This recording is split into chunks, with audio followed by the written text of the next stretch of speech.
नमस्कार साथियों, स्वागत है आपका हमारे YouTube चैनल में। आप छत्तीसगढ़ की किस जगह से हमारे समाचार सुन रहे हैं, कृपया कमेंट बॉक्स में लिखकर हमें जरूर बताएं।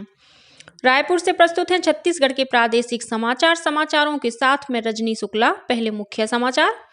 प्रदेश में विधानसभा चुनाव के तहत 3 दिसंबर को होने वाली मतगणना को लेकर राजनीतिक दलों द्वारा अपने एजेंटों को दिया जा रहा है प्रशिक्षण।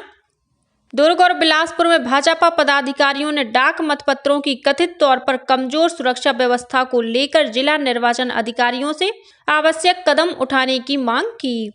प्रदेश के नर्सिंग कॉलेजों में आवेदन की प्रक्रिया पूरी। प्रावीण्य सूची के आधार पर 30 नवंबर तक विभिन्न पाठ्यक्रमों में दिए जाएंगे प्रवेश। और रायपुर, राजनांदगांव और बेमेतरा सहित कुछ स्थानों पर बारिश होने से मौसम में बढ़ी ठंडक। अगले 24 घंटों के दौरान उत्तरी छत्तीसगढ़ सहित कुछ अन्य स्थानों पर हल्की वर्षा होने या गरज चमक के साथ छींटे पड़ने की संभावना। अब समाचार विस्तार से। छत्तीसगढ़ विधानसभा चुनाव के लिए मतगणना 3 दिसंबर को सभी जिला मुख्यालयों में कड़ी सुरक्षा व्यवस्था के बीच होगी। इसके लिए निर्वाचन आयोग द्वारा सभी तैयारियां की जा रही हैं।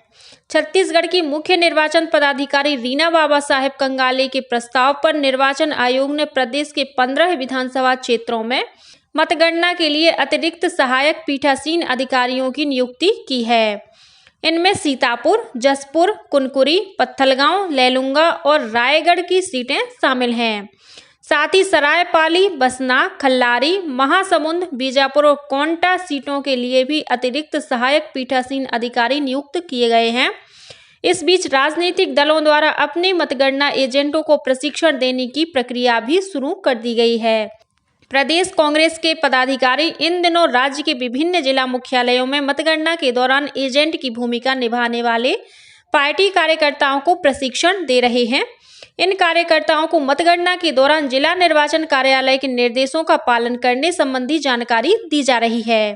साथ ही आवश्यक सावधानियों के बारे में भी बताया जा रहा है। वहीं प्रदेश भाजपा के वरिष्ठ पदाधिकारी भी सभी विधानसभा क्षेत्रों में मतगणना एजेंट के रूप में चुने गए कार्यकर्ताओं को प्रशिक्षण दे रहे हैं। बताया गया है कि प्रत्येक बूथ पर पार्टी की ओर से 2 एजेंट तैनात किए जाएंगे।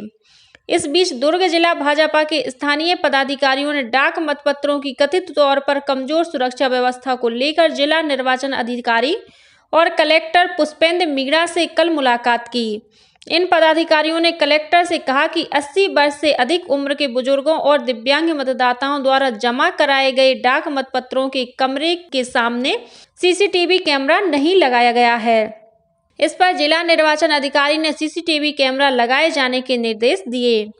भाजपा पदाधिकारियों ने स्ट्रांग रूम परिसर की सुरक्षा व्यवस्था को लेकर कथित सुझाव भी दिए हैं।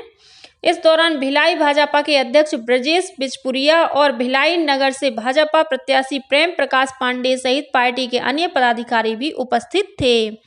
उधर बिलासपुर जिला भाजपा के पदाधिकारियों ने भी जिला कोषालय परिसर में रखे गए डाक मतपत्रों की सुरक्षा पर असंतोष जताते हुए इस संबंध में जिला निर्वाचन अधिकारी से आवश्यक कदम उठाने की मांग की है। मस्तूरी के विधायक डॉक्टर कृष्णमूर्ति बांधी और लोरमी के विधायक धर्मजीत सिंह सहित अन्य पार्टी पदाधिकारियों ने जिला निर्वाचन अधिकारी से कहा कि डाक मतपत्रों को जहां रखा गया है वहां अनाधिकृत व्यक्तियों की आवाजाही की शिकायत मिल रही है। इस पर जिला प्रशासन को तत्काल रोक लगानी चाहिए। भाजपा पदाधिकारियों ने आरोप लगाया है कि डाक मतपत्रों की सुरक्षा पर्याप्त ढंग से नहीं की जा रही है। इस पर जिला निर्वाचन अधिकारी ने तत्काल आवश्यक कदम उठाने का आश्वासन दिया। प्रधानमंत्री नरेंद्र मोदी कल 30 नवंबर को वीडियो कॉन्फ्रेंसिंग के माध्यम से 51,000 से अधिक युवाओं को रोजगार मेला के जरिए नियुक्ति पत्र वितरित करेंगे। इस अवसर पर प्रधानमंत्री नवनियुक्त युवाओं को संबोधित भी करेंगे। रोजगार मेला देश भर में 37 स्थानों पर आयोजित किया जाएगा। नियुक्ति पत्र पाने वालों को विभिन्न सरकारी मंत्रालयों और विभागों में नियुक्त किया जाएगा। नवनियुक्त युवाओं को IGOT कर्मयोगी पोर्टल पर एक ऑनलाइन मॉड्यूल कर्मयोगी प्रारंभ के माध्यम से खुद को प्रशिक्षित करने का अवसर भी मिल रहा है। इसमें 800 से अधिक ई-लर्निंग पाठ्यक्रम उपलब्ध कराए गए हैं। प्रदेश के नर्सिंग कॉलेजों में काउंसलिंग की प्रक्रिया चल रही है। चिकित्सा शिक्षा विभाग द्वारा काउंसलिंग के लिए ऑनलाइन आवेदन कल तक स्वीकार किए गए हैं। आवेदन की प्रक्रिया पूरी हो जाने के बाद प्रावीण्य सूची के आधार पर 30 नवंबर तक विभिन्न पाठ्यक्रमों में प्रवेश दिए जाएंगे। इस काउंसलिंग में केवल उन्हीं छात्रों को पात्रता रहेगी जिन्होंने व्यावसायिक परीक्षा मंडल द्वारा ली गई प्रवेश परीक्षा में कम से कम 50% अंक प्राप्त किया है। गौरतलब है कि प्रदेश के 143 संस्थानों में बीएससी नर्सिंग का पाठ्यक्रम संचालित है। इनमें 8 सरकारी और 135 निजी कॉलेज शामिल हैं। इनमें नर्सिंग की कुल 7026 सीटें हैं। पिछली काउंसलिंग में 4000 सीटों पर प्रवेश दिया जा चुका है। बाकी 3000 से अधिक सीटों पर इस बार की काउंसलिंग में प्रवेश दिया जाएगा। भारतीय डाक विभाग द्वारा 16 से 30 नवंबर तक जन चेतना स्वच्छता पखवाड़ा मनाया जा रहा है। इसके तहत कल दुर्ग संभाग के विभिन्न स्थानों पर जागरूकता संबंधी विभिन्न कार्यक्रमों का आयोजन किया गया। इस मौके पर दुर्ग में प्रभात फेरी निकाली गई। वहीं दुर्ग संभाग में विभिन्न स्थानों पर स्वच्छता गोष्ठी का आयोजन भी किया गया। दुर्ग डाकघर में आयोजित गोष्ठी में प्रवर अधीक्षक हरीश महावर सहित अधिकारी और कर्मचारी शामिल हुए।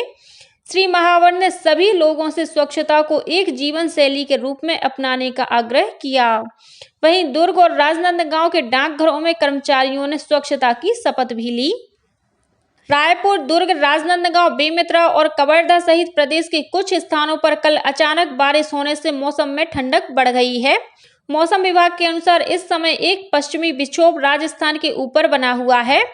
साथ ही मध्य प्रदेश के ऊपर चक्रीय चक्रवाती घेरा भी सक्रिय है। इसके प्रभाव से उत्तरी छत्तीसगढ़ सहित कुछ अन्य स्थानों पर अगले 24 घंटों के दौरान हल्की वर्षा होने अथवा गरज चमक के साथ छींटे पड़ने की संभावना है।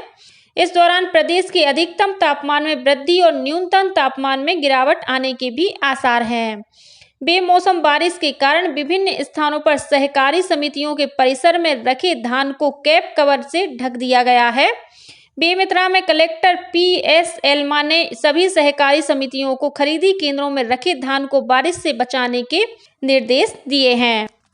भारत और ऑस्ट्रेलिया के बीच आगामी 1 दिसंबर को T20 अंतर्राष्ट्रीय क्रिकेट मैच राजधानी रायपुर के शहीद वीर नारायण सिंह अंतर्राष्ट्रीय क्रिकेट स्टेडियम में खेला जाएगा। इसके लिए विद्यार्थियों की टिकट की बिक्री शुरू हो गई है। गौरतलब है कि विद्यार्थियों के लिए रियायत के बाद यह टिकट 1000 और 1500 रुपए में उपलब्ध है। इसके लिए रायपुर के बूढ़ापारा स्थित इंडोर स्टेडियम में 2 काउंटर बनाए गए हैं। छत्तीसगढ़ क्रिकेट संघ के अध्यक्ष जुबिन शाह ने बताया है कि अब तक लोअर स्टैंड की लगभग 2/3 टिकटें बिक चुकी हैं। उन्होंने बताया कि इस मैच में दर्शकों के मनोरंजन के लिए लेजर शो और आतिशबाजी का आयोजन भी किया जाएगा। विजय हजारे ट्रॉफी क्रिकेट प्रतियोगिता के तहत जयपुर के सवाई मानसिंह स्टेडियम में खेले गए मैच में छत्तीसगढ़ ने हैदराबाद को 6 विकेट से हराकर अपनी दूसरी जीत हासिल की। पहले बल्लेबाजी करते हुए हैदराबाद के रोहित नायडू के शतक के सहारे 271 रन बनाए। जवाब में छत्तीसगढ़ ने 49वें ओवर में ही 4 विकेट पर 273 रन बनाकर यह मैच जीत लिया। छत्तीसगढ़ की ओर से ऋषभ तिवारी ने शानदार अर्धशतक बनाया। वहीं संजीत देसाई ने 47 और आशुतोष सिंह ने 45 रनों का योगदान दिया। उत्तर प्रदेश में चल रही 30वीं सीनियर NTPC राष्ट्रीय तीरंदाजी प्रतियोगिता में छत्तीसगढ़ के विकास मौर्य ने 50 मीटर इंडियन श्रेणी में रजत पदक हासिल किया है। इस प्रतियोगिता में छत्तीसगढ़ के 30 खिलाड़ी भाग ले रहे हैं। छत्तीसगढ़ तीरंदाजी संघ के अध्यक्ष कैलाश मुरारका ने बताया कि विकास मौर्य गोवा में हुए राष्ट्रीय खेलों में भी छत्तीसगढ़ के लिए पदक जीत चुके हैं।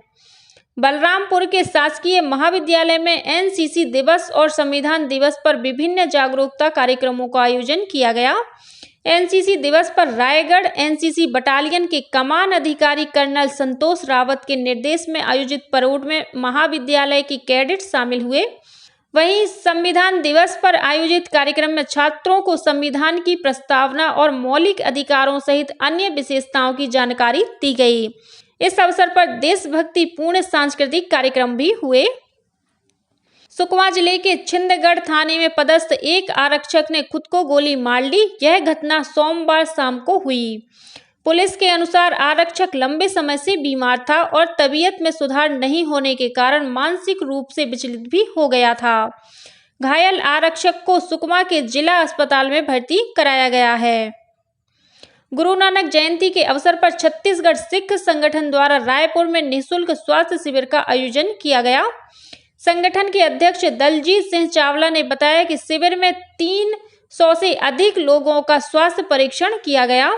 शिविर में आने वाले लोगों की आंखों की जांच के अलावा मधुमेह और रक्तचाप का परीक्षण भी किया गया। इसके अलावा सभी मरीजों को मुफ्त दवाइयां भी दी गईं। कार्तिक पूर्णिमा के अवसर पर प्रदेश के सभी नदी घाटों पर मेला लगा हुआ है। राजधानी रायपुर के महादेव घाट स्थित खारून नदी के तट पर भी 3 दिनों का मेला लगा हुआ है। इसमें विभिन्न सामानों के स्टॉल के अलावा तरह तरह के झूले भी आगंतुकों के लिए आकर्षण का केंद्र बने हुए हैं। मेले में सुबह से रात तक लोगों की भीड़ को देखते हुए पुलिस द्वारा सुरक्षा के व्यापक इंतजाम भी किए गए हैं। दुर्ग में शिवनाथ नदी के घाट के अलावा राजनांदगांव में मोहारा जलाशय के घाट पर भी 3 दिनों का मेला लगा हुआ है, जहां दूर दराज से श्रद्धालु डुबकी लगाने के लिए पहुंच रहे हैं। और अब कुछ अन्य खबरें संक्षेप में। बलरामपुर रामानुजगंज जिले के रघुनाथ नगर क्षेत्र में उत्तर प्रदेश से लेकर अवैध रूप से रखी गई धान की 300 बोरियां जब्त की गई हैं। इस मामले में आरोपी के खिलाफ प्रकरण दर्ज कर जांच की जा रही है। भिलाई से डोंगरगढ़ जा रही मालगाड़ी में रसमड़ा स्टेशन के पास एक युवक इंजन डिब्बे के ऊपर चढ़ गया। इस दौरान हाई टेंशन लाइन की संपर्क में आने से मौके पर ही युवक की मौत हो गई। और रायगढ़ जिले के बसनाझर गांव में एक ट्रैक्टर अनियंत्रित होकर पलट गया। इस घटना में ट्रैक्टर के नीचे दबने से चालक की मौत हो गई। इसी के साथ छत्तीसगढ़ के समाचारों का ये बुलेटिन समाप्त हुआ। नमस्कार।